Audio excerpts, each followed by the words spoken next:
канцеларијата на Светска банка.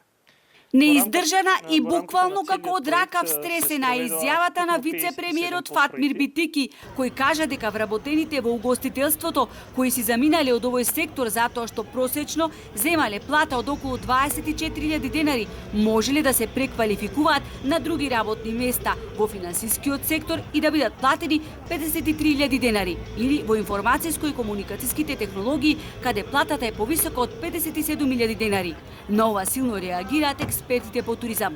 Точно е вела дека дел од вработените во угостителскиот сектор во последните 18 месеци заминаа во други сектори во индустријата и во услужните сектори, но ваквите ставови на вице-премиерот се нереални.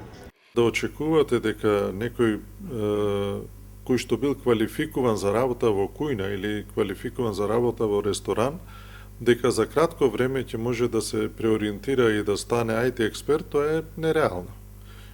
Или другиот сегмент да работи во финансиски сектор, може да работи некои елементарни работни позиции, меѓутоа тие работни позиции сигурно не се платени по 50.000 или повеќе. Треба да се штити секој сектор поодделно, ако сакаме да имаме квалитетна работна сила и експерти чии знаења во секоја струка ќе се почитуваат.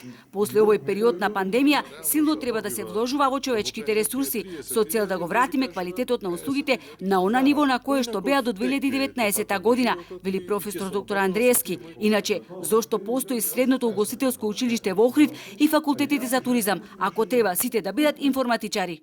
Ако го видите законот за угостителство, ќе видите дека менаџер во угостителски објект може да е било кое лице со завршено високо образование.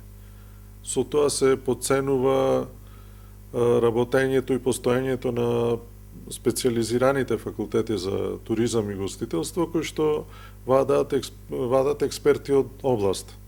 Нашите студенти неретко и досега заминуваа на други работни позиции, а не за она за што се едуцирале, и со тоа се направи хаос на пазарот на работна сила.